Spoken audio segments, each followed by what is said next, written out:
Since my father was diagnosed with diabetes, there has been no more buzzing around the fruit plate in the middle of the table in my house. Instead, there is a very small silence, but enough to make my heart stop. Fruit, which used to be a light dessert after every meal, used to be a simple habit every afternoon, is now pushed back to a corner of the refrigerator. No one touches it. Even my mother, who used to peel melons and put them on plates for the whole family, is hesitant. Everyone thinks, there is sugar. Everyone is afraid. Eating it will increase blood sugar. And I see my father walk past the fruit tray, stop for a second, look, then turn away, say nothing. His back is more bent than usual. His steps are a beat slower, and I know. He is not just turning his back on a plum or a piece of melon. He is turning his back on a small joy in old age, which is now labeled dangerous. I looked at it, and my heart felt like it was being squeezed. Just a piece of fruit. It was enough to make people feel guilty. I felt sorry for my father, not because he was sick. I felt sorry for the way he silently endured it so as not to bother anyone. I felt sorry for the look in his eyes every time he asked me softly, "Is this too sweet, honey?" And I felt sorry for myself when I was forced to nod and suppress a tiny expectation, hoping to taste something sweet again. But then I wondered, is it true that everything sweet is a sin? Don't we still eat sweets, but artificial sweeteners in cakes, in drinks? Aren't fruits a gift from nature, from the good earth that God gave us? So why is it forbidden? I started reading. I researched. I quietly recorded my father's blood sugar after each meal with and without fruit. And I discovered, not all fruits are harmful. There are fruits that are sweet, but they are slow sweet. Sweet from fiber, water, minerals, sweet enough to satisfy but not to hurt. And from that moment, I understood something very lightly but very deeply. Sweet is not a sin. Sweet is just a dish. And if you know how to choose correctly, it is a very healthy dose of love. Cantaloupe, honeydew or cantaloupe, is a fruit that everyone knows, everyone has eaten, but many people with diabetes are wary. Just because it's sweet, and sweet is scary. But is sweet always bad? I used to remove cantaloupe from my dad's menu for many years. Every time I saw him look at the plate of cantaloupe on the table, I just shook my head. Because I was afraid too. Afraid that my blood sugar would increase. Afraid that I would harm my dad, even if it was just a sweet piece. But then I read it again. I studied it again, and I was surprised to learn that a piece of cantaloupe, thought to be guilty, actually contains more than 90% water. It is low in calories, low in simple sugars, and contains a lot of potassium, vitamin C, antioxidants, and easily digestible fiber. For the elderly or people who are controlling their blood sugar, cantaloupe is not just a fruit, but a gentle, cool dose for the digestive system, cardiovascular system, and kidneys. Specifically, cantaloupe brings hidden benefits such as helps the kidneys to purify, gently detoxify, reduce the feeling of heaviness, swelling of the hands and feet, provides natural water, helps soothe the throat, relieves dry mouth, reduces thirst. Mild soluble fiber, does not cause bloating like hard vegetables, but helps to defecate more easily. And especially, it helps reduce cravings for sweets, helping patients gradually withdraw from industrial candy naturally. I started changing from the smallest things, not replacing with medicine, not changing with a strict menu, just a bowl of cantaloupe every morning. I cut into bite-sized pieces, let it cool. Some days I sprinkle a little cinnamon to create a warm feeling in the stomach. Some days I mix it with soaked oats and chia seeds for my dad to eat at noon. Some days it's simply a few slices of melon with a few mint leaves placed on a snack tray. After a few days, Dad looked at me and said, "When I woke up this morning, my stomach felt lighter. And this is delicious, my child sweet and cool, without feeling tired." I smiled, because I knew it wasn't just a compliment, but it was a sign that my body was responding, being grateful, because it finally got what it needed. Blood sugar didn't rise, nothing unusual.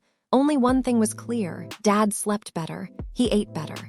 His stomach felt lighter, and he didn't need diuretics. All of this from just one fruit that I used to avoid because it was sweet. Now I understand, sweetness isn't scary. Sweetness, if it comes from nature, is chosen correctly and is eaten at the right time is the gentlest way to recover. Plum is a humble fruit, not outstanding, not brilliant, but it hides something very special.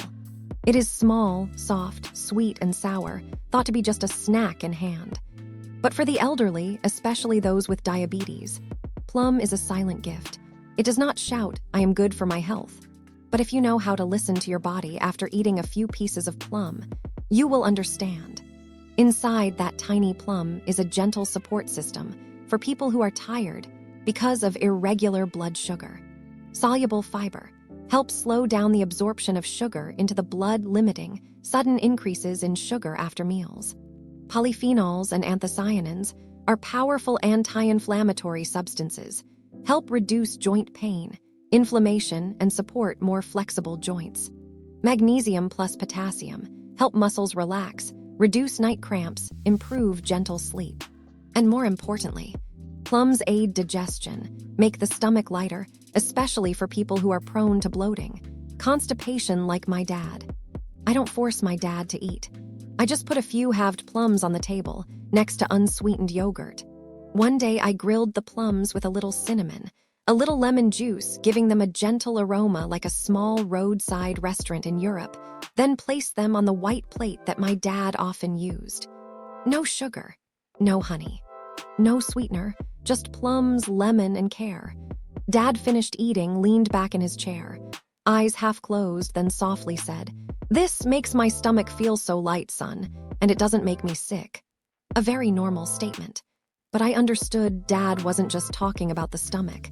He was talking about a feeling that today he could eat something sweet without worrying, without feeling guilty. And I felt like I had just done something very small, but very real. A plum, a pleasant moment, a little peace of mind for both the patient and the caregiver.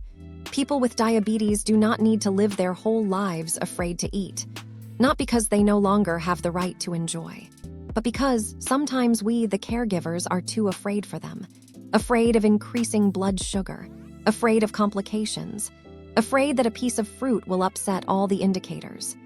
Gradually, meals become a sentence, not a joy. But the body, even if sick, is still a human body, still needs to eat well, still needs to touch sweet, natural, unforbidden things. And it only takes a little understanding, a little time to find out what is really suitable, and a little courage to put a bowl of fruit back on the table. Cantaloupe, plums, it sounds like abstinence, but if you know how to choose, know how to use, they can become gentle friends every day, help the body feel cooler, help digestion smoother, help blood sugar stabilize, and help the spirit be calm. When you see that you can still eat something sweet without worrying. If you are taking care of a parent with diabetes, you don't need to be a good cook. You don't need to look for precious medicine. You don't need to strain yourself to do great things. Just backhand index pointing right, quietly choose a suitable fruit again. Backhand index pointing right, put it at the right time. Backhand index pointing right, and observe the body with both the eyes and heart of a child. Because sometimes recovery doesn't come from a prescription, but from a gentle touch at the right time. A small piece of sweet eat with peace of mind. A look that said, "I know your body, Dad, and I won't let you eat in fear anymore." Nothing changed in a day. No miracle happened after a piece of plum or a bowl of cantaloupe, but I kept going. Day by day, I silently prepared those cool fruits as a way to tell Dad, "I understand your body, and I will not let you eat in fear anymore." The second week, I began to see the difference. Dad no longer complained of being tired after lunch, no longer lying around all afternoon, squeezing his knees, saying, "Why are you so lethargic today?" Dad sat up to read the newspaper. Dad went to the yard a little earlier. And especially when he woke up in the morning, he no longer had dry lips, thirst, or unreasonably restless like before. I don't measure my blood sugar every day. I don't need the numbers, because I look at Dad's steps, at his less pale skin, in his smile after finishing a piece of plum and saying, "Actually, it is sweet. That is worth eating." I realized, backhand index pointing right, not everything that is good for the sick has to be bitter, dry, forced.